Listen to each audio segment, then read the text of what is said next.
You're listening to Investify, preaching financial independence and assisting investors to achieve a more flexible and free lifestyle through smart financial planning and real estate investing. If leaving the corporate world and jumping into this thriving industry is what you desire, tune in and listen to stories of like-minded individuals who made the leap to financial independence. Equip yourself with the right tips and tricks to start your real estate journey, making active or passive ventures that are highly profitable and rewarding.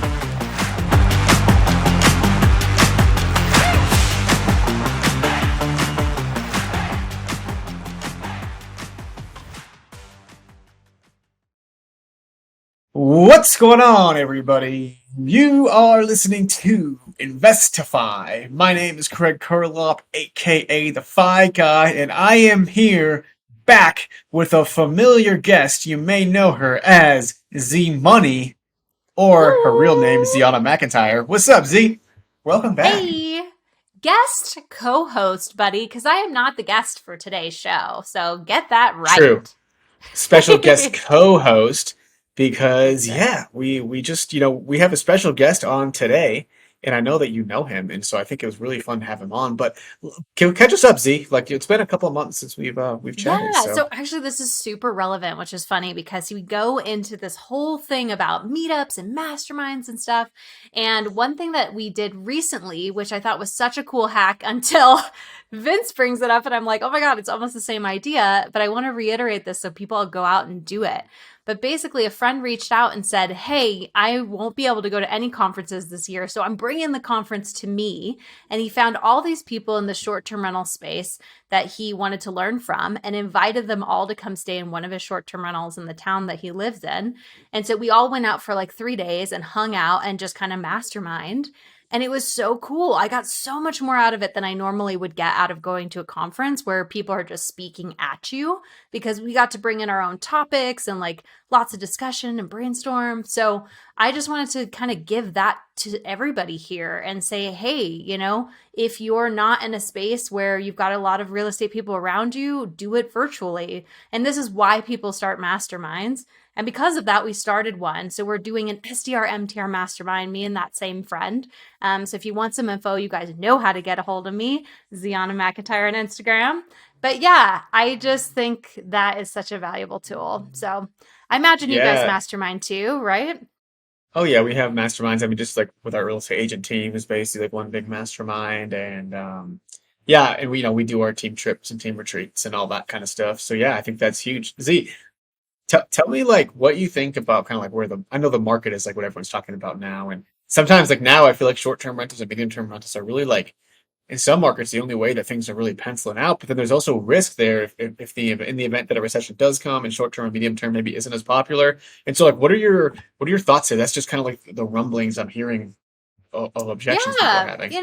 I think real estate is cycles, right? So it's good to kind of be flexible and be able to do different things. Right now, I'm looking more towards syndications than buying more short and midterm rentals. And the reason for me is just thinking that if you're in these bigger pools of money, you can go to deals that are harder to touch, and then there's less competition. There might be more value add or more meat on the bone. So that's just where I'm looking particular to me. But I think there's still a lot in the midterm rental space. I was talking to someone the other day in Cincinnati, and he was just saying like, yeah, here we have a growing cargo airport, which I wouldn't expect brings in a lot of jobs. And then they had a lot of healthcare there. And so there are people that are just going to continue to need places to stay for their work. And short-term rentals may take a little bit of a stutter. Like they might just stall out a little bit. I don't think they're going to go away. But I think just in times there is more demand and more supply. And right now we have a lot of supply of short-term rentals. Yeah, I think because 2021 was so profitable, 2022 maybe slightly so, but still like decent. I think people are seeing those numbers and shouting at the top of the roof how much money they're making. And now there's a lot of people trying to hop on board. But then, of course, that's what the market is, though, right? It's like something works, everyone hears about it, everyone joins it, not as good. Then there's always the next strategy to kind of pivot to. Speaking of pivoting, we've got Vinstagram, aka Vince Crane, on the show today, and he has tried a lot of different things. He's pivoted in many different ways. And I think his story is quite incredible. And so, Z, what do you think? We shut up and just bring him on the show. Let's do it. This episode of Investify was brought to you by the FI team, a team of investor-friendly agents that service all 50 states. If you are looking to house hack, to invest, grow your portfolio, and want a true investor-friendly agent on your side, go to thefiteam.com and click Get Started, and we can't wait to have a good conversation with you. Vince Crane, welcome to the show, my friend. How you doing today, dude? Good. I'm glad to be here. Thanks for having me.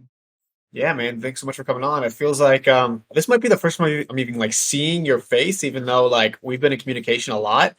And so I know you and Z are close. So this is going to be a real fun episode, man, because I know a little bit now about you.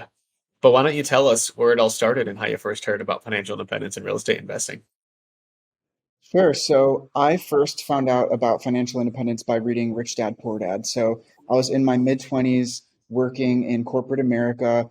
I live in Atlanta, Georgia, and I was working at Home Depot's corporate headquarters. And after reading Rich Dad, Poor Dad, I was very sure that I wanted to get out of the rat race. I hated the commute every single day. And I would sit in my cube while I was working and I would listen to the BiggerPockets podcast all day, every day until I got through every single episode, including Ziana's actually. What about mine? Well, you weren't around yet. This was back in 2017, 2018. So you weren't there. That's at right, the time. Craig. You weren't All, bored yet. all I'm This is saying, old school. all I'm saying is I think my episode was like just a couple before Ziana's actually my first one I ever did. So you probably heard me. You didn't even know it. I'm in your head, and you're just like, I guess you just uh, weren't important enough at that time. So that's maybe I true. just didn't Z pay enough attention to you. Yes. Z deserves all the fame. So You know, good. actually, you want to hear something kind of funny? Is that I reached out to Ziana and asked her like a question about Airbnb, and it took her like 18 months or something crazy to get back to me. And the funny thing is that she actually responded 18 months later, and I was like, wait, what? And so that's where our friendship came Yeah. from. Yeah, That is hilarious. yeah. I started becoming friends with Gianna the same way. I messaged her on Facebook and then we started talking to each other and it took her forever to get back to me as well. I think I chased her Yeah. down for 4 years until she finally talked to me. Wow. Okay, so that's the trick, guys. If you want to get in touch with Ziana, start now, plant the seed, and then it will take 3 years for you to harvest the relationship. But hey, it's so worth guys, it. it just Yeah. depends. It just depends. You guys caught me in a bad moment, but I think Vince sometimes comes off a little stalkery, and so that's what happened. But when you get to know his true soul, he's a very sweetie. So Thanks, Yeah. Gianna. That's Yeah. the nicest compliment I've ever received. Well, look at that. Besties. So All right, Vince. So let's all right. So you're at Home Depot. You're reading Rich Dad Poor Dad. You're listening to the Bigger Pockets podcast. I feel like I can see where you're at. I know I know this exact feeling. I've been there. And so, what year is this? Like, what time of life is this? And then, like, what do you do? When do you start taking action? yeah, so that was 2018. I was 28 years old, and so that was the very beginning. And I will take you through the chronological order, but I want to tell you where I am today so that I can bridge that gap for you guys so you can see how I built to get there.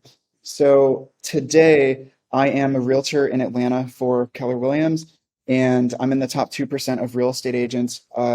And I'm a really transparent and open person because I think that's important so people can see what kind of opportunities are out there. For the past 2 years, I've made $300,000 per year each of the last 2 years. Am I a multimillionaire and am I filthy rich? Am I a billionaire? No, but I've done really well through real estate and I've done multiple things in real estate that have fueled my financial independence. And I'm excited to dig into that. That's half of what I do. The other half is I actually run the largest BiggerPockets meetup in the entire country with 3,000 people. And somehow it flies under the radar a little bit. And I think on the national scale, I think a lot of the people at BiggerPockets don't even know that this exists. But I have a massive real estate meetup in Atlanta. We actually just had our meetup last night. Jay Scott was physically here in person. He flew here to speak at our meetup. Ziana has spoken here. We've actually had tons of people from BiggerPockets flying. Jared Sturm, two-time guest from that podcast. So we have a huge meetup. So I run that meetup and run my realtor business. So that's where things are today. I have several sources of passive income. And if I wanted to move some things around a little bit, I could have people take over my realtor business and I could just quit working if I really wanted to. I'm not going to do that, but I am in a pretty financially independent position today. Awesome, man. Well, so I think it's kind of fun to hear that 2018, fast forward to 2023, and that's where you are. And so I'd love to see, I think a lot of people would love that 5-year trajectory. And so why don't we Yeah. go back to 2018 and kind of figure out what came first after your job at Home Depot? Yeah, and what's really interesting is this is a very messy path with a lot of crazy things that happened, and so maybe it'll be entertaining for some of you guys that are listening to this. So September of 2018, I was at Home Depot corporate, and I decided it was finally time to walk away. I, after listening to all the Bigger Pockets podcasts, one of the episodes was with someone named Devin McClish, and he was doing wholesaling. He was really young, and he was having a lot of success doing it. So, in maybe the 6 months leading up to me leaving corporate life, I reached out to Devin and I said, "Hey, I want to partner with you somehow." And I ended up paying for the direct mail that he was sending out. And I said, "Let's make a deal. You need more money to send out more marketing. I just want to learn and be involved. I want to learn about wholesaling from you." And we ended up creating a partnership where he would send out direct mail every month. He would find off-market deals and then he would wholesale them and close them. And then he would pay me back the money that I spent on direct mail and give me a 50-50 split on the profits that we made. And so Mm. it was profitable and it did work. So we found a way to build a partnership out of this. And so not only was I partnering in that, but I also learned how to do wholesaling from him. Sure, Ziana, you've got a question. Yeah, I just want to highlight two things that are great here. You didn't just reach out to him and go like, "Oh man, I just want to do what you're doing." You were like, "Hey, how can I add some value to your business? It sounds like one thing that you need is more money so you can scale. How about I provide that and then let's figure out a split?" I'm amazed he gave you 50-50. That's a pretty high split, but how cool for you to be able to learn on the go and also make money as you're doing it. So I think that was awesome. And I also just want to say, if you're sitting here listening to this and you are in a W-2, know that it's really, really hard to make that leap. God knows my husband's been trying to do it for years, just to leave. And so I just want to commend you for actually leaving your job because you could still be at Home Depot today. Oh, yeah. And it gets so much worse. Like it sounds good. There's some really bad things that happen. And I'm going to dive into this because people have to understand that there is risk involved in this process of leaving your corporate job. I only had maybe $10,000 ish. Like that's not a lot to live off of for very long when you have zero income. So when I left Home Depot, I started doing wholesaling by myself. Devin taught me enough that I was able to go off and do this. And I partnered with a guy from my local real estate meetup, the early stages of the Atlanta REI meetup, which is the BiggerPockets Atlanta member meetup. I found someone at that local meetup that I partnered with, and I said, "Hey, let's do wholesaling full time. Let's do this 50-50." So I did start doing that. And in 2018, we wholesaled 25 or 30 houses together.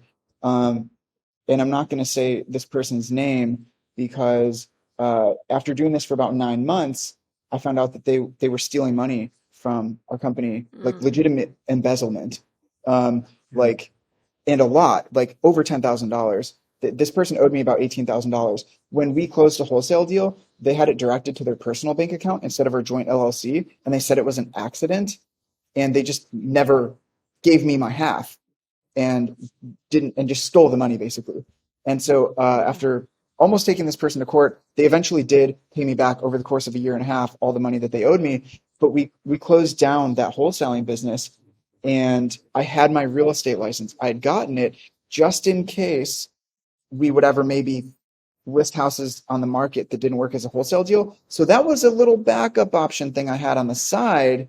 And I'll get into that next chapter after I answer Gianna's next question. Yeah, so I just wanted to know, if you were to do it again, what could you have done differently to avoid that catastrophe in that business? Just if people are listening now and they're like, "Man, I met some really cool people at my meetup and I want to go and do a partnership." I am all about meeting people at meetups, all about partnerships, but there are ways to do it to be safe. So what would you maybe have done differently? Well, I found out this person had stolen money from 3 or 4 other people as well. And so I could have done more due diligence on the front end. And, that's something that I could have done. I won't say that I regret it because I learned a lot and I learned how to run a company. We had 16 employees working for us. Our team was cold calling 50,000 homeowners a month. I mean, we had a massive operation set up. It was like Wolf of Wall Street, but on a wholesaling scale type of things. It was just crazy.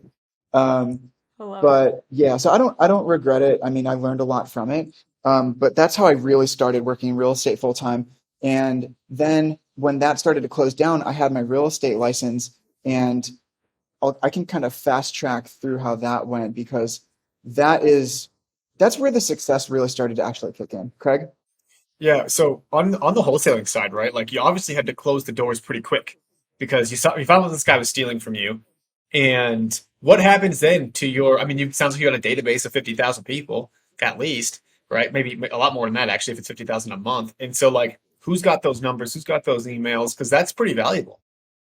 So it's it's not as valuable as you think it is because we have the contact information of 70,000 people in Atlanta that are homeowners that met our criteria for we should reach out to them. But you can buy this stuff really easily. We bought it from a company called List Giant. You can just buy giant lists of people and then set up automatic calling, texting campaigns, pretty easily. It's not as hard as you think it is. So, I mean, you could buy these lists.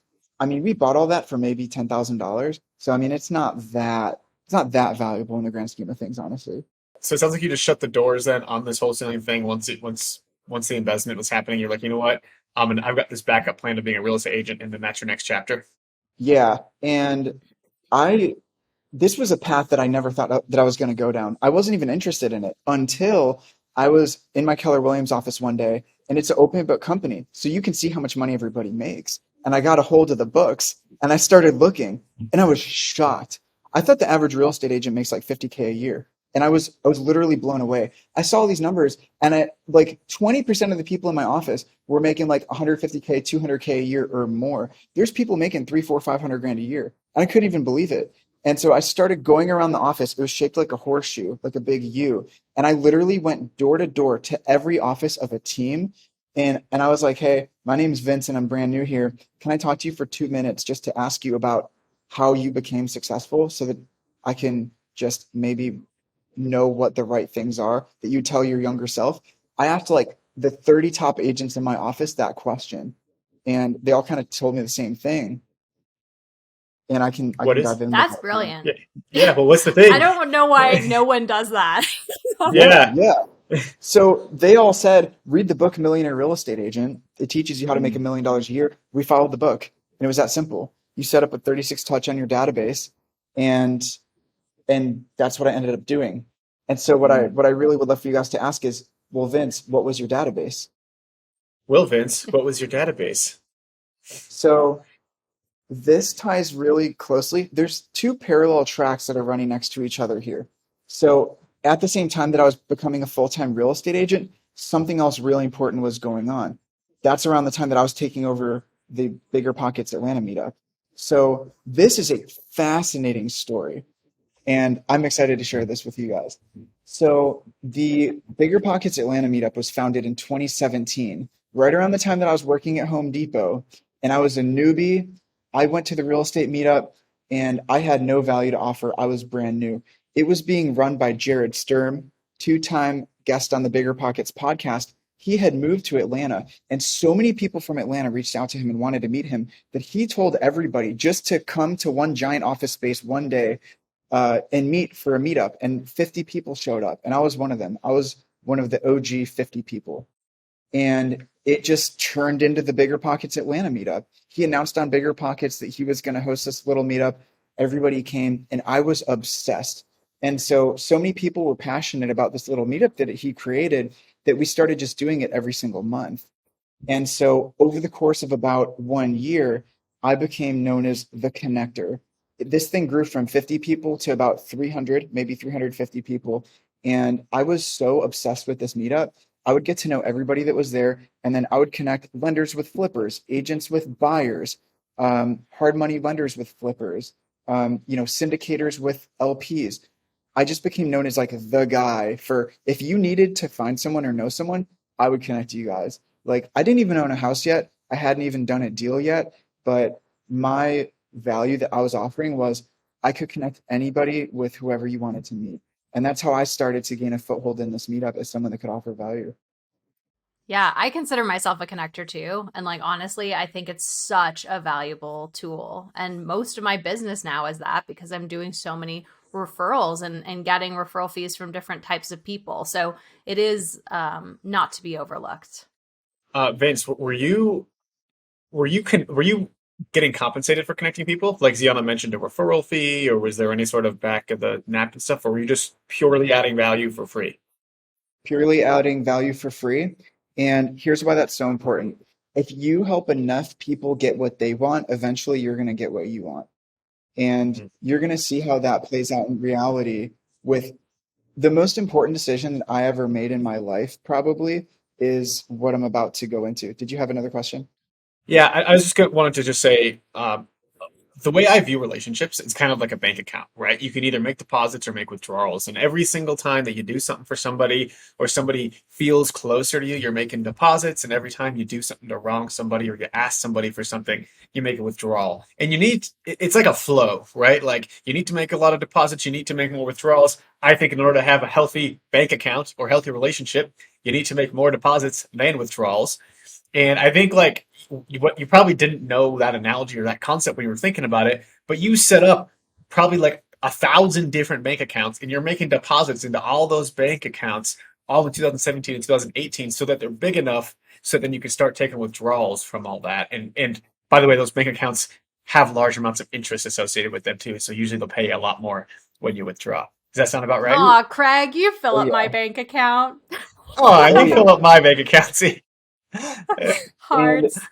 you're Yeah. gonna love where this is going, and you're gonna be shocked by the things that I'm about to share with you because things really take off in a really cool way based on a couple of really interesting things that I did. So because I was so new and I felt like the value that I was adding was limited, I made an unbelievably powerful decision. So this real estate meetup had 300-ish people in it in 2018.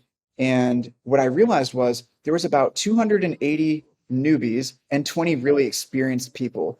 And all the newbies would just swarm the experienced people and try and be like, can I pick your brain? Can I ask you questions? Can you teach me? But they weren't bringing any value or adding anything to the table. And I also wanted to learn from the more experienced investors. And so I had a brilliant idea that changed my life. So I created the BiggerPockets Atlanta Mastermind group. And I created a little dinner party where once a month, only those top 20 investors were invited by me to get dinner with each other to mastermind with the best investors in the group. And I was the host. And once a month, I would get dinner with these 20 investors and me sitting at the head of the table, and they would all come and network with each other. And I created this powerful mastermind group for this meetup. And all of a sudden, after about 9 months of doing this, month in and month out, all the investors at the table one night, they looked at me and they said, Vince, why are you still at your corporate job? We're all doing real estate full time and flipping and wholesaling and investing, and you're not. You're still at your W 2. So they really pushed me off the ledge. And that's really when I started, investing with Devin and then started my wholesaling company that I was doing. But I think having that group and that accountability of these people that were all doing it full time, that was a huge piece of me really leaving my corporate job and doing it full time. I felt like I had peers. Okay. Yeah, and I think that's a huge part of leaving, right? Is when you see other people doing the same thing, it doesn't seem so scary rather than being off on your own.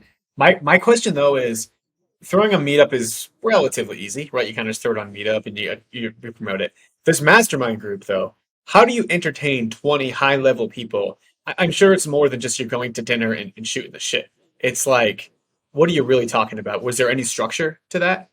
So the best part about it is that there wasn't structure, and that's why it worked. It was because it was based on relationships. If it was based on structure, then it's more technical and it's like, well, how much value are we getting? Do we have to pay? What are we learning? And it feels more cumbersome. But it was just, hey, you guys are the top 20 investors in the meetup that are doing this full time. We're just going to get dinner once a month and we're just going to talk. And you know what? Half of the time, the conversation wasn't even about real estate. They were just getting to know each other, building relationships. And then the other half of the time, it was whatever comes up. Hey, what are you working on? You got any deals going on right now? It was so natural and it didn't feel forced and there wasn't any expectations. And that's how we had such deep relationships get built that still exist to this day. Okay. I love that, man. I love that. Yeah, And it's a great so So, idea. yeah, Now, okay, so this group, this meetup has got you to quit your job. You've quit your job. You did the wholesaling thing, right? That was after you quit your job. Just kind of get the timeline right. Yeah, yep, yeah, 2018, Okay, and so now, and how long was the wholesaling thing for? about 9 months. 9 months. Okay, so now we're into 2019. Your wholesaling thing didn't work. It did work, but you picked the wrong person. Uh, and now you're a full-time real estate agent, like at Keller Williams, figuring out how they were successful. And so tell us how you were able to use your meetup that you've got to then scale your real estate business. So there's one missing piece, and I want to make sure that we touch on that really quick, which is how the heck did I take over the BiggerPockets Atlanta meetup? Because Jared was running it, and I was hosting this little mastermind group, which was separate. There's one giant missing piece here that's the cornerstone of it all. And so because I went to every single meetup month in and month out that we were hosting with everybody, and it grew to 300 people, there was one month where I was sitting next to someone really important and I didn't even know it. And I just started chatting with this person, building the relationship. And they were like, "You don't know who I am, do you?" And I was like, "No, I have no idea." And he's like, "I'm wondering if I should drop this person's name or not. They're pretty famous. They're the GM of one of the Atlanta sports teams, Mm. like one of the professional Atlanta Oh, sports Is it teams." Arthur Like, Blank, the guy from the Falcons? I'm not going to share who the person's name was, but they were extremely famous and extremely important, and I didn't recognize them, and nobody else did either. And so, but they trusted me because I was just building a genuine relationship with them, talking to them, and Mhm. so this person wanted to get coffee with me. They were like, "Vince, I love your energy. I can tell that you're really passionate, and I trust you. Can we grab coffee and just talk business?" And I was like, "Sure." So we went and got coffee together, and he said, "Vince, I can write you a blank check. Anything you want to do in real estate, any business you want to start, what do you want to do? I'd love to invest in you and whatever you want to do, and I'll partner with you. Any money that you need, it's not an obstacle. We can do whatever you want." And I truly said to him, "This is very humbling and I really appreciate it. And it's very nice of you, but I would not put your money to work without knowing for sure that I can get it back to you and get you a great return. So I have to turn it down. I would love to do that for you and help you however I can, but I honestly can't do that for you and be really confident that you're going to get it back. So I'm not willing to do that. However, because I'm the connector in the group, I know where I can put your money, somewhere where it's going to be safe and it's going to do really well." Well, guess who was raising money at that time? Jared, the guy who was running the real estate meetup. And Jared had put together a syndication where he wanted to buy, it was maybe a $10 million apartment building, I think in Cincinnati, Ohio, where he's from. And he had spent the last like 12 or 18 months putting together a syndication, trying to raise like maybe $2 million. And I connected Jared and this person, and they went and got dinner together. And this person said, "You can cut out all the other investors. I'll write you a check for the whole thing." And so this Wow. person that I introduced Jared to funded the entire apartment deal that Jared bought. So now all of a sudden, like I'm really important to both the GM of the sports franchise and Jared because I just put together a massive real estate deal that wouldn't have happened without each other. And so then a couple months later, Jared pulls me aside at the meetup and he goes, "Hey Vince, would you want to take over the real estate meetup?" And I was like, "What? What do you mean?" And he's like, "I'm going to move back to Cincinnati to do this deal, and someone has to take over this real estate meetup, and you're the person for it." And I was like, "I'm not qualified enough." And he said, "Yes, you are. You're the person for it." He said, "You're the person for this." And so I said, "Okay, I'll do it." And so I took it over. And I had imposter syndrome for sure, but I made some adjustments. I put my heart and soul into this thing. And over the next 4 years, I would grow this real estate meetup from 300 people to 3,000 and turn it into the largest free real estate meetup in the southeastern United States and the largest BiggerPockets meetup in the entire country. Wow, dude, that's love what it. a story, man. And that, the power of being a connector. We hope this episode is inspiring you to take action. If you're thinking about becoming a real estate agent or an agent who wants to join an investor friendly team, just hit me up on Instagram at the Fi Guy because we are growing our team in Denver, Seattle, San Diego, and Coeur d'Alene, Idaho, but also adding to our network in all 50 states. And if you didn't already know this, the Fi team provides a super supportive environment with one-on-one coaching, accountability, and ongoing training to help develop kick-ass, rock star, investor-friendly real estate agents. So hit me up on Instagram at the Fi Guy, shoot me a DM, and we'll set up a time to chat. Can't wait to chat with you. I want to touch a little bit on the imposter syndrome because as we grow, I think everybody gets it. I don't know a single person that hasn't gotten it. And so, why did you feel like you weren't qualified? And what kind of got you over that and what got you through it? Yeah, it's a really good question. So as you accelerate really quickly and move up very quickly, you're around so many successful people. I mean, I was around people that had retired at age 30. I mean, that's just unreal. I wasn't there yet, you know? I hadn't done hundreds of real estate deals. I was still really, really new. I was in my first year. And so there could have been other people that could have run this real estate meetup that had 10 years of experience or 20. And so I felt like I had imposter syndrome. And I was like, there's people here that have more experience than me. But you know what? Even today, there's so many people in my meetup that have more experience than me. There are. There's always someone that has more experience. And that's just kind of how it is. And so it's not that the most experienced person should be running the meetup, but it's the person who loves it, who's passionate about it, who will grow it, who will nurture it, and who will bring everyone together and make sure that everyone's getting value. And that's the right person to be running it. And that's why I think that's why Jared picked me. I was chosen.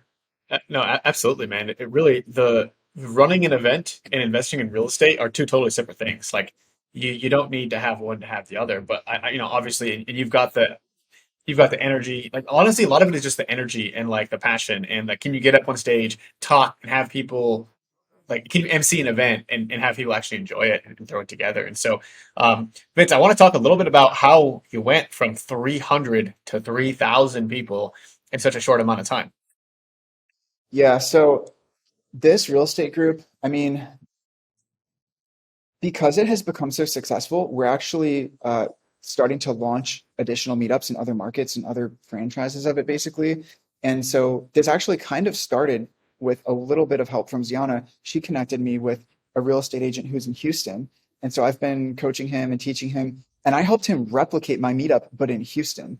And so um, being a real estate agent and running a local meetup, they go really, really well together. But it's not easy because you have to be a really good realtor and you have to have expertise on how to run the meetup and grow it effectively and manage it effectively. And there's a lot of expertise that goes into it. So I actually have a coaching call with him. His name's Dylan this afternoon in an hour. And I talk to him every week, and I've been coaching him for an entire year. And so I think we're going to continue to launch additional franchises. He's been able to replicate my meetup in Houston. They have 750 people now, and his real estate agent business is going to make six figures in his first year through all of the coaching and teaching that I've given him and how we've grown his meetup. So there is a lot of strategy that goes into it. There's a lot of components that go into it. We advertise it on a lot of different platforms, but a lot of it is also how you manage the meetup, how you host it. There really is strategy that goes into it. For sure. And so if there was like, okay, if someone wanted to go ahead and start a meetup, right? And obviously there's multiple steps to get there, right? You don't create a 3,000 person meetup by doing one thing. But if you had to say there was like one most important thing that you recommend every single real estate agent do in terms of a meetup, what would that one thing be? So I would say that if they want to do it by themselves, then I would say it's hard because it takes a lot of time. It takes years. But if you want to do it by yourself, I mean, yeah, I think that you've got to create the events on some websites and then just try and get people together and be really strategic about it. But it's so much easier and faster, like if you learn from someone that's already been doing it. So, I mean, you can just reach out to me, and if you're interested in really launching one of these and replicating it, so you have the fast track, I'll share my contact info at the end, but Instagram or text or email, and I'll connect with people, and we can launch more of these. But realistically, people have launched thousands of local meetups around the country by themselves, and none of them have reached the level of scale and size that we have. So it's like it really has taken years of expertise and learning for me to put together all the systems and processes for how we do it so that we can like replicate it and people can just copy it. Right. And I think there's two sides to a meetup, right? That I think a lot of people don't see, right? The one side everybody sees, the attendance, the content, actually showing up to the meetup. But the other side, and what people forget about is the monetization of the meetup. And so I guess how do you, are you having people sign into your meetup? Are you calling them right after? What does like kind of the lead funnel typically look like? Yeah, so this is a really powerful thing, and this is kind of how I've put it together. The real estate meetups and running a really successful real estate meetup is very difficult because it costs so much time and effort, and it takes so long to make it good. If you don't know what you're doing and you're just a new random person like most meetups are, that a lot of people just give up or they don't ever grow it to big scale. So we create this real estate meetup, we market it and advertise it in a bunch of different ways, and people request to join the meetup consistently over time. And so we it's taken about a year, maybe 18 months to get to each additional 1,000 people that we have. And so people request to join the Facebook group. I have a virtual assistant that accepts them into the group, copies their contact information, puts it into a database, and then at Keller Williams, we use the 36 Touch program. So I contact every single person in the meetup 36 times a year, and I call them all once a quarter. And so, talking about making deposits in bank accounts, I'm just sending these people value. I'm inviting them to the meetups. I call every single person and I ask them the same question. Can you tell me about your real estate goals? They all have their own personal real estate advisor that is an expert in the market, that knows everything about Atlanta real estate, that, is their go-to contact. And so every single day I call 30 people from my real estate meetup and I say, hey, it's Vince from the real estate meetup. I just wanted to give you a call today and ask you about your real estate goals. And over the last 3 years that I've been doing this, I have made 10,000 phone calls to the people in my real estate meetup to ask them about their real estate goals and help them on their journey. Yeah, and I would say like this is Vince's secret sauce because it's simple, but so many people, like I don't know any other agents that do it. I don't know one. I can't tell you one other agent. Well, maybe Dylan now because I think he's doing it because of Vince. But Vince told me to do it too, and I just don't have the bandwidth. And I think it would be super valuable. But if someone is new starting out, it's pretty easy to start collecting numbers and names. Call them, call your friends, and I think just so many people won't make the effort. Yeah, well, Vince, I think what your intentionality behind this meetup, I think, is insane, right? Like we started a meetup in Denver a couple of years ago. We've got about 1,500 people in our meetup group, and we probably have anywhere between 50 and 100 people show up each time. And we get sign-ins, and we just started literally like maybe 4 or 5 months ago, just started doing a sign-in sheet, just started actually calling and following up, and we're just like, what are we doing? Like we're just like getting people together and then only interacting with them. Like if we just so happen to meet that person at the right time at the right place in that meetup, like we probably let so many deals walk away by not having that Mhm. intentionality behind it. And so I think like having somebody guide you, of course, it costs money, but it certainly will give a return if people can make those don't have to make the mistakes that, something that I did. Yeah, 100%. Like, I mean, the way that I've set it up is I'm like, okay, the average real estate agent might be making, 50K a year. 80% of them fail. And so my thought here is I feel confident that I can guarantee any real estate agent in any decent sized market, if you're in San Francisco, LA, New York, DC, Chicago, Austin, Dallas, Orlando, if you're in any decent sized market, Seattle, Portland, whatever, like, and you're a real estate agent and either you're new or maybe you're selling 10 houses a year, maybe 15. I guarantee you that if I were to implement like my systems and my meetup into you and your market and give you the agent coaching also that I like, those are combined, that they're together. You have to be a top agent and you have to be a top meetup host. They have to go together. And I know both so well that I taught Dylan how to do both.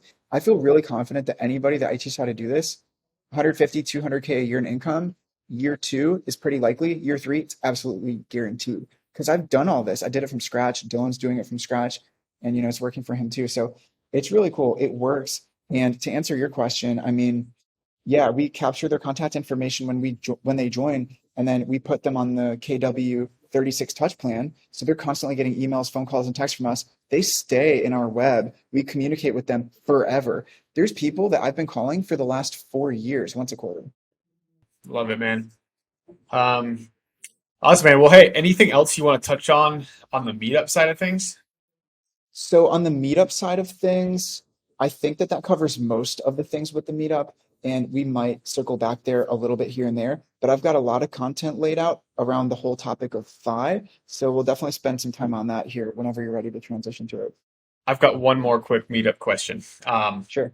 When you're making these phone calls, right? I suspect a lot of times you're getting no calls, no answers, and all that. Are you actually like hammering the phones and like, okay, if they don't answer, I'm calling them again tomorrow, and like you're gonna make sure that you touch base with them once a quarter, or do you drop it, No. leave a message, and go on next, and wait till next quarter to call them again? Yeah, so I make 25 or 30 calls a day. I usually have 5 people answer. All the other people, I leave them a voicemail, and sometimes they call me back, sometimes they don't. But the key is for them to have my personal cell phone number. So I'm basically the go-to realtor for over 1,000 people. And so that fuels my real estate agent business.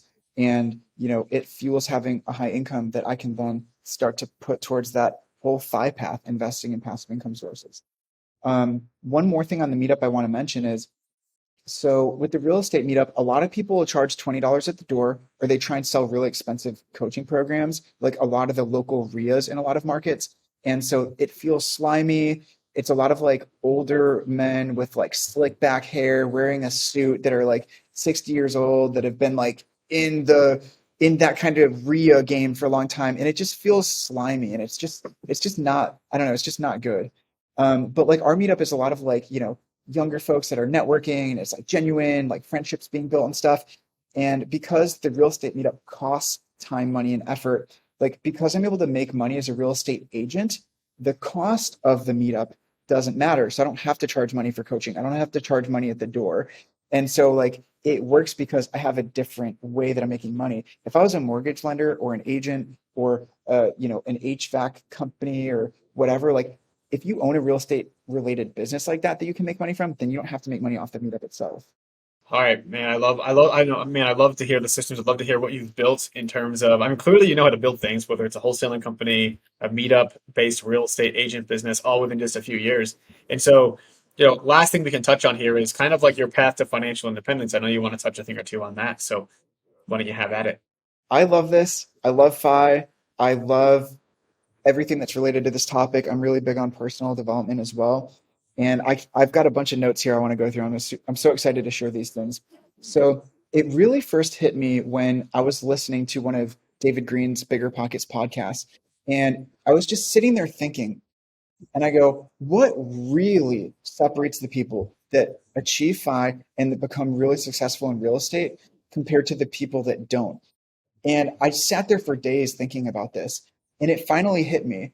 It's their level of personal development. The way that David Green talks, the way that Ziana talks, the way that you talk, the way that like everyone who's really successful that I've seen, they all kind of talk and think the same way. And that's what I realized. It's not about their like what education they have or what they studied or what their job was or how much money they had. It's their mindset. Once people reach a certain level of personal development, it makes everything else possible. And when I call everybody from my real estate meetup, I've made over 10,000 phone calls to people asking about what they do in real estate and what their goals are. The people that have become successful have a really high level of personal development, and the people that aren't successful don't. And it's really that simple. There's nothing else to it. Once your mind is big enough, you figure out how to do everything, and you'll just figure it out. That's what I've seen. I couldn't agree more. I think once I got onto the reading, right? Reading was the big for me. This was before like TikTok and YouTube and all that. And still to this day, like reading is my preferred form of content. Yeah. When I was starting out, I would read 60 books a year. Now I probably read like 20 to 30 books a year, still a lot more. And I like actually am taking notes when I read now. So it's a lot more like it gets in here a little bit better. And I just think that's like, again, figure out a method of learning and just do that every single day. Yeah, I love that. I couldn't agree more. And it actually just hit me. We kind of skipped over the first real deal. So I can do that, and then we can get into talking about some fun, juicy FI stuff. How does that sound? Yeah, Vince, that's right. We totally just skipped over your for real deal because we talked about everything else and how you grew your business because that was super interesting. But we do not want to miss that. So Z, do you know what time it is? It's time for the The for for real real deal. Boom. All right, Vince, this is the first deal you've ever done, intentional or unintentionally. So tell us, what was that first deal like? The first deal that I did, so I actually, when I first started wholesaling, before I bought all those phone numbers and contact records, I actually drove for dollars. And I compiled the list of about 3,000 houses by driving all around Atlanta. And with this list of 3,000 houses, we sent out direct mailers. And in our very first month, we found a duplex off market, got it under contract for 180, wholesaled it for 188. And that was the very first deal I ever did. That was in 2018, I believe. And then 2 years later, it was worth 360,000, and I regret it every day. Oh my gosh. That's so funny. I've You never know what? met. That's so weird. I like don't agree with that because I have houses that I've sold, and like if I go back and look, like yeah, they've gone up. But honestly, I feel like every time I've sold a house, it was to put it into something bigger and better, or to sell a house that was going to be a problem down the road, or that it was really old. So I don't have that same kind of regret that I see a lot of investors have. Got it. Okay, cool. Z, you're just so different. So we've got It's some What were really you juicy gonna facts. say, Craig? yeah, I was gonna say it's all those personal development books Z's been reading. She's always feeling Sure. good. Yeah, It's I'm good reading a stuff. bunch of novels lately, okay, guys? yeah. Or maybe it's the Twilight that you're reading. Oh my God, that's Nice. funny. All right, let's dive into some FI stuff because I got some good stuff for you guys. So there's two types of FI, in my opinion. There's cash flow FI and there's 4% rule FI. I've kind of dedicated my life to becoming cash flow FI. So to be 4% rule FI, you can save up $2 million, live off 4% of that, which is 80 grand a year. It takes a long time to get there, and I just don't think that's the path for most people. So I really like the cash flow FI model instead. And so what that is, well, what is 80 grand a year on your $2 million nest egg? That's like $7,000 a month.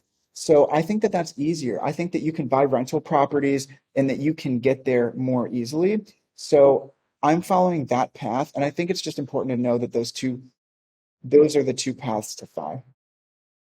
Now, another thing I want to mention is I've noticed that about 90% of wealth that people have is built through home ownership and retirement accounts for most people. So, in your retirement accounts, it could be target date funds, S&P 500, total world stock index fund. You got your basics there, but it's just important for most people to realize where that wealth actually comes from. And I think that most people never become FI because they don't actively focus on earning more. You can only cut your spending so much, and you can earn more because you can become more. And don't wish it were easier, wish you were better. Don't wish for less problems, wish for more skills. I think that if people took that approach, they'd have a much easier path and faster path to get there. It takes more active work, but that is really the path. Z. Yeah, so I mean, just to touch back on my story a little bit, is like when I got started, I was trying to do the regular path to FI where you invest in index funds, which I learned from Mr. Money Mustache. And at the time, he had 600,000 and then retired, so not 2 million. That's a lot. But even there, I was 26, and I was like, I don't think I could ever get to that amount, but I'm going to just try. And what I did discover and stumble upon later was the cash flow FI. And I really like the way you put that, because what ended up getting me to my financial independence number was just having two Airbnbs that I was kind of living between and getting 2,500 a month. And I was living just super frugally, and that was going to work for me. So, I mean, you can get there so much faster and with the leverage of real estate. Yeah, if you read those blogs and you do the math about like the average person's salary and a really good savings rate and what it would take to get even just to 1 million, it's going to take you like 7 to 10 years. So 2 million will probably take you like 12 to 15. And so when like Z, you did it in 2 to 3 years, I did it in two to Yeah. three years. Vince, you did it in 2 to 3 years. We got three people here on the call, which still is not probably big enough evidence, but I bet you I could probably get about 1,000 that have achieved financial independence in 2 to 3 years through real estate investing and specifically house hacking. Um, so yeah, Vince, I can't agree more that I think if you're going for speed, real estate investing is the way to go. If you're going for like cush, easy, maybe you like your job, maybe you're cool with a 10 or 15 year career, you know, whatever floats your boat. And focusing on increasing your actively earned income is something that people just don't talk about enough because realistically, like once I started making over 100K, that's when I was actually able to save money and buy real estate and make progress. If you're only making 50K, it's really, really, really hard. So I just think that people really need to focus on increasing their skills, increasing their value in the marketplace, increasing their earnings. And what I see is a lot of people just don't take enough action. They don't take big enough action to increase their income. And there's a few gold nuggets I want to share from Jim Rohn because it's all about this topic. He talks about it extensively. He's the guy that coached Tony Robbins. And a lot of people don't realize that. That's how Tony Robbins became so big, is from these principles. One of the things that he said is, if you're afraid and you don't want to take action, you don't want to do anything, and you're scared, we'll put you in a corner. We'll put a sheet over your head and we'll bring you 3 meals a day. You'll be safe, but that's no way to live, is it? I think a lot of people are scared. And I think if you think about it and make it that silly to yourself, if you make it silly to want to play that scared and that conservative and not take any action, not change anything, we'll put you in a corner. We'll put a sheet over your head. We'll protect you. We'll keep you safe. We'll bring you 3 meals a day. And then you think, well, that's silly. I don't want to do that. Well, get out there and go live. Go do it. Go take the chances. Go learn some new skills. Do some certificate programs. Earn some skills that can make you a higher income. Find a commission-based income where you can earn outsized earnings so that you can save a ton of money and plow it into real estate and passive income.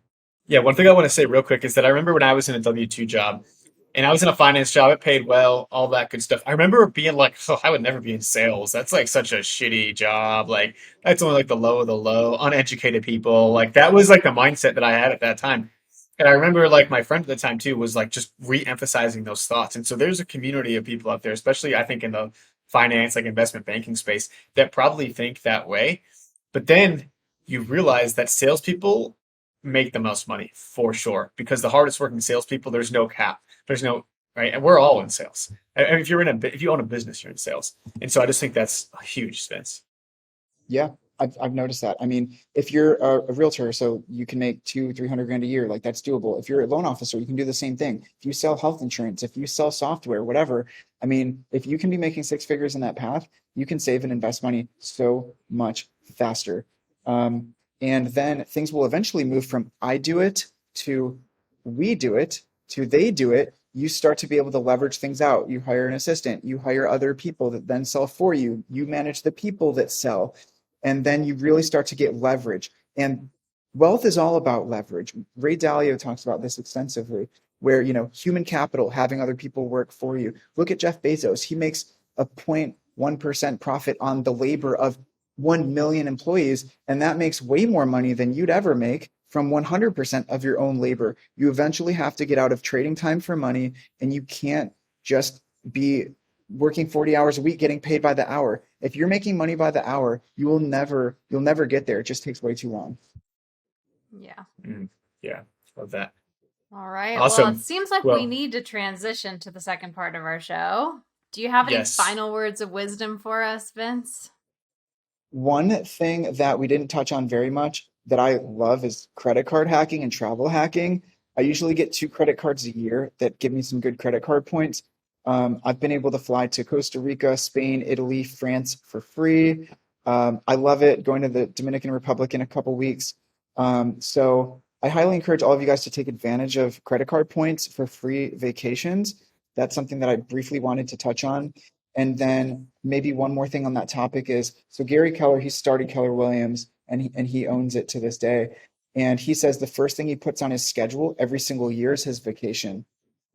So I highly encourage all of you to do that because realistically, FI and all this stuff, it doesn't matter if you're not enjoying it. So at the start of every year, plan your vacations, put that on your calendar first, and force everything else to fit around it. Because if you don't, you won't take vacations, you won't book them, and is life really worth living if you're not doing who you want, what you want, when you want?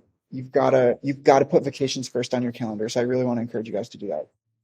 Awesome, man. Yeah, I really like that actually. I mean, I travel That's for you, Ziana. I was talking directly to you. So no, I travel a ton, but I think the tricky part about being an entrepreneur and now this like remote work is that you can travel and you can also feel like you're working all the time.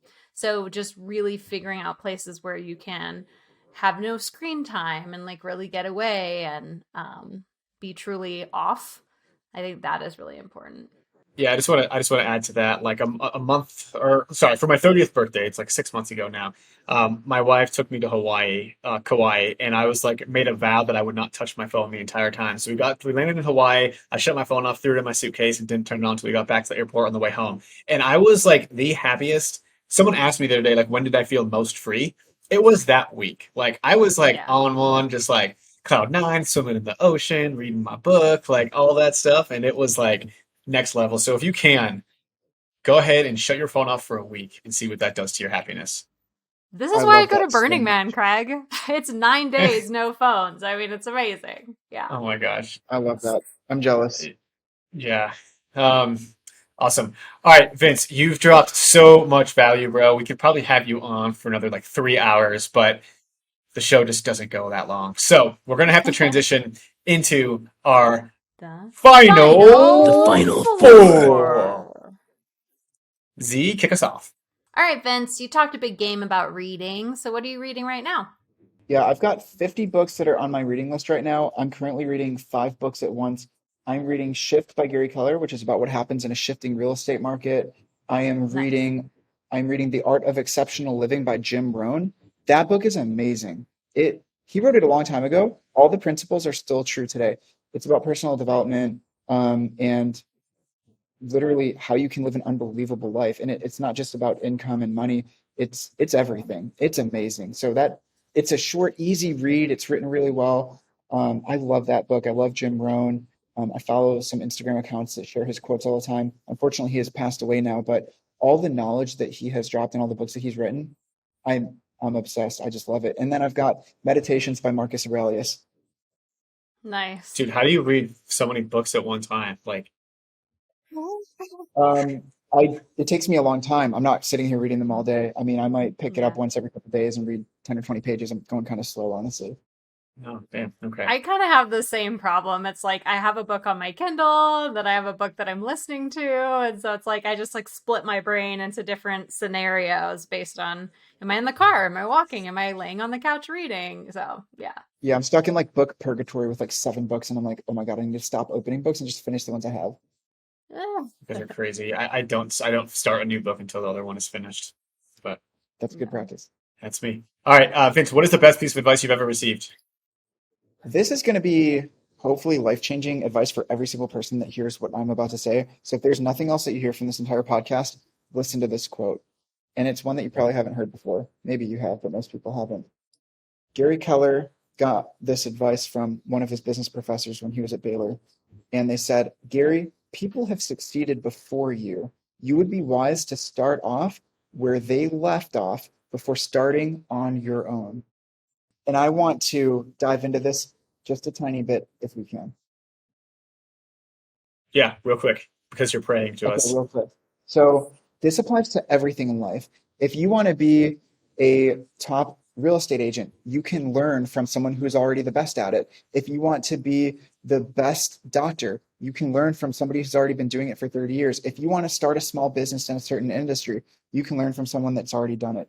If you want to be really fit, really strong, and really healthy, find someone that's already done it and learn from them. So many people try and reinvent the wheel and start from scratch. And whatever you want to do, you can get there so much faster by just studying. You got to study, you got to research top performers at whatever it is you want to do and just copy them and their best practices and start it on those great foundations that are proven before you get creative and try and throw random things on top of it. Mm, love that. Oh, question number 3. So, Yes, yeah, I hello, was I'm waiting still on you here. there. What Gianna's got is her your best. why? So my why is going to sound kind of morbid. My why is to recapture as many life hours as possible. So I'm going to drop one number on you really quick. All right. So if people have to work 8 hours a day plus commuting, let's call it 9, times 5 days a week, 48 weeks a year, times 40 years of working, that is 86,000 hours of your life that you're going to spend or waste, if you don't like it, working. And you're only going to be alive for 24 hours a day, 7 days a week, 52 weeks a year, 80 years. That's 700,000 hours. I mean, you're going to spend so much time working. I want to recapture as much of my life hours as I can by not having to work or work at something that I don't want to do. So if I could recapture 40,000 of those hours back by achieving FI at age, 35 or whatever, instead of 60, that's 40,000 more hours that I could spend doing whatever I want with my life. And I think that's really important. I like that. I like putting it in metrics on it. All right, man. Last question. This one is deep. Would you rather walk around with a salad for a head or broccoli for arms? What? Oh my God. Is this the surprise question? Yeah. Oh my God. Okay. So I would rather have broccoli for arms because, so I'm single currently. So if there's any ladies in, the dating market that are looking to date someone who's really into FI, reach out and let me know. I think that I could find a girl out there maybe that would be okay with me having broccoli for arms, that would still, love me for who I am. We could still talk about FI and all these shared values and interests. And I think it could still work out if I had broccoli for arms. And she could look past that. I'd just wear like a jacket and cover them up. She would never know. Yeah, she would never know for sure. She would be holding your hand and be like, why is it so, are those broccolinis on the end? Yeah, Vince, I want to say real quick, especially because my wife is just in the other room, so she might overhear this. But I went on the BiggerPockets podcast and mentioned I was single, and then she reached out to me, and so that is a way. Yeah. So that's so. You've got something going for you here. Yeah. I did Okay, not know I'm that. single. I live in it. I'm single. I'm in Atlanta. I'm 33. If there's any FI ladies out there that are looking to date someone, whether you're in Atlanta or anywhere in the country at this point, reach out to me and let me know because I'm 33. I got to find somebody before I die here. There you go. I'm gonna get reprimanded after this too. So she has a different story, but we all know the true one. All right, Vince, where can we find out more about you? So I'm probably going to be the only person to ever do this. I'm going to put my phone number out there because I'm in communication with so many people already. It's just fine. You can text me 336-870-3981, or you can add me on Instagram. I post a lot of good real estate content as well. Actually, my Instagram is Vinstagram26, VINCETAGRAM26. So you can stay in touch with me and follow me on there as well. Feel free to reach out. I'd love to stay connected with any of you who enjoyed any part of this and want to connect on any of it. And Craig, Ziana, I really appreciate you guys having me on. Love the podcast. Love both of you guys. Can't wait to see you both at BPCon in October. Yeah, man. Looking forward to finally meeting you in person. And thanks so much for coming on. You dropped a lot of knowledge, man. We really appreciate it. So we'll be in touch for sure, man. Thank you. And that was Vince Crane. I still think it's crazy that I haven't met him in person before. But Z, what did you think about Vince? I love Vince's hype. I love how he's like, I'm going to tell you something right now that will radically change the rest of your life. Like everything he says is just like so big. And he just has like a lot of energy and he's kind of kooky. So, definitely lots of fun. I thought the episode was really great. Yeah, I thought Vince dropped a lot of good stuff throughout this episode. Man, anything from, the wholesaling business and how to kind of screen your partners all the way to successfully scaling a real estate agent business and the meetups and even drop some FI stuff at the end. I think we could have totally kept having him on. But I guess that, leaving a little bit of extra room is always what makes a podcast good or what makes a movie good. It makes you wanting more. But the good thing is about this podcast is you can always go reach out to Vince. So definitely go check him out, Vinstagram26. And I just want to say, everybody, thanks so much for listening all the way through. Give Ziana some love on Instagram for coming back, Ziana McIntyre. And if you like this episode, share it with some friends. Give us a rating and review. That really makes the podcast grow, and we just love to see those ratings. And guys, thanks so much for listening, and we'll see y'all next week. That's it for this episode of Investify. We hope that these nuggets of real estate wisdom lead to more savvy financial planning and a clearer path towards financial freedom. For more content like this, subscribe to the show at investify.com. Don't forget to leave a rating and share it with your friends. Together, we can transform more real estate newbies into successful and clever investors. Thank you so much for listening. See you on the next one.